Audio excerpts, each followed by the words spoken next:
क्या सिर्फ लंगर करवाना ही सेवा है? क्या एक धनवान व्यक्ति ही सेवा करवा सकता है? आज इसी सवाल का हम जवाब ढूंढेंगे।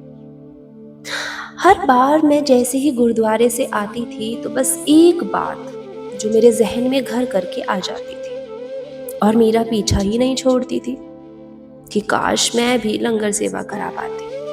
लेकिन हर किसी की सिचुएशन तो अलग होती है ना।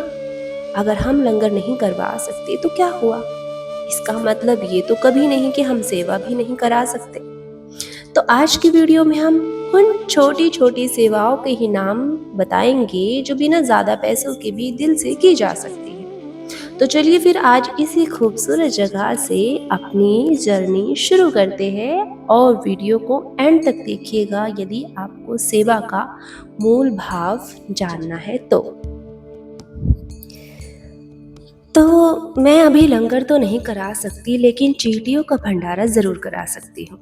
नमस्कार दोस्तों, हर हर महादेव, सत श्री अकाल। कई बार मन तो करता होगा ना आपका भी। ऐसा तो नहीं है कि सिर्फ मेरा ही ऐसा दिल चाहता है कि गुरुद्वारे की तरह विशाल लंगर लगाया जाए जिसमें सैकड़ों लोगों को भोजन कराए, सेवा करे।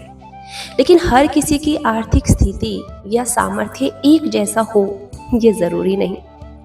मैं अभी भी इतनी सक्षम नहीं हूं कि मैं बड़ा सा लंगर करा सकूं, लेकिन इसका मतलब ये नहीं कि मैं सेवा ही ना करूं। तो आज मैं आपको बताना चाहती हूं कि मैंने एक छोटा सा रास्ता चुना है, चींटियों का भंडारा। अब हम जानेंगे इस सेवा का महत्व क्या है। सेवा केवल बड़े कार्यों का नाम नहीं है। किसी भूखे को भोजन देना, पक्षियों को दाना डालना, गाय को रोटी खिलाना या फिर कुत्ते को खाना देना। इसके अतिरिक्त चींटियों के लिए आटा और शक्कर रखना, ये सब भी सेवा ही है। ईश्वर हमारे धन की मात्रा नहीं देखते, वे देखते हैं केवल हमारी भावना।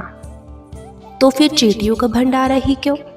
बिल्कुल, क्योंकि चींटी जो है वो सबसे छोटा जीव है। और आप सोचिए ना, हम दिन भर कितनी चींटियों को अपने पांव तले रौंदते रहते हैं और इस पाप के भागी होते रहते हैं। हम अक्सर उसे नजरअंदाज कर देते हैं, नहीं? लेकिन उसके भीतर भी तो वही जीवन है जो हम सबके भीतर है। जब हम चींटियों के लिए आटा, शक्कर या सूजी रखते हैं तो हम केवल भोजन नहीं दे रहे होते, बल्कि जीवों के प्रति करुणा और दया का भाव विकसित कर रहे होते हैं। अब आप अगर जानना चाहेंगे इसके पीछे आध्यात्मिक दृष्टिकोण क्या कहता है, क्योंकि भारतीय परंपरा में जीव सेवा को बहुत महत्व दिया गया है और कहा जाता है कि जो व्यक्ति निस्वार्थ भाव से जीवों को भोजन देता है उसके भीतर दया, विनम्रता और संतोष का विकास होता है। तो चींटियों को भोजन देना कोई चमत्कारी उपाय नहीं है मित्रों, बल्कि करुणा का अभ्यास है और करुणा ही आध्यात्मिकता की नींव है। अधिकांशतः हम देखते हैं हमारे सनातनी होने का दावा करते हैं, मगर एक कट्टरता के साथ।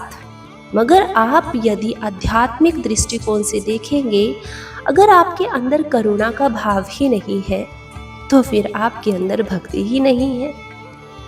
अब अगर आप जानना चाहोगे कि मेरा संकल्प क्या है, मगर मैं तो जानती हूँ कि आज मैं बड़ा लंगर नहीं करा सकती, लेकिन मैं ये भी तो जानती हूँ कि सेवा करने के लिए करोड़ों रुपए की तो जरूरत नहीं। कुछ चुटकी भर आटा, थोड़ा सा शक्कर और सच्ची भावना भी तो काफी है। आज मैं चींटियों का भंडारा करूंगी।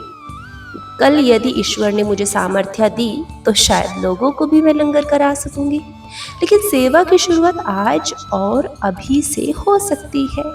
काल करे सो आज कर, आज करे सो अब इसके पीछे मेरा संदेश क्या है? मित्रों देखो, कभी ये मत सोचिए कि आपके पास कम है, इसलिए आप सेवा नहीं कर सकते। सेवा की शुरुआत तो वहीं से होती है जहां पर आप खड़े हैं। एक रोटी, एक मुट्ठी दाना, एक कटोरी पानी या फिर चींटियों के लिए थोड़ा सा आटा, ये छोटे से कदम आगे चलकर बड़े पुण्य और मानवता का आधार बनते हैं। मगर ये सब आप बदले की भावना से ना करें, किसी उपाय के तहत ना करें, इसको सिर्फ एक करुणा के तहत ही करें। और मैं बस आपको इतना ही कहना चाहूँगी, यदि आपको ये वीडियो अच्छा लगा हो तो वीडियो को लाइक ज़रूर करें, चैनल को सब्सक्राइब ज़रूर करें, कमेंट में अपने बारे में ज़रूर बताइएगा कि आप किस प्रकार की सेवा करना पसंद करते हैं। और याद रखिए, सेवा का मूल्य उसके आकार से नहीं बल्कि भावना से तय होता है। तो बोलिए हर हर महादेव, सत श्री अकाल। मेरे भीतर बैठे साईं को, आपके भीतर बैठे हुए साईं को शत शत नमन। हर हर महादेव।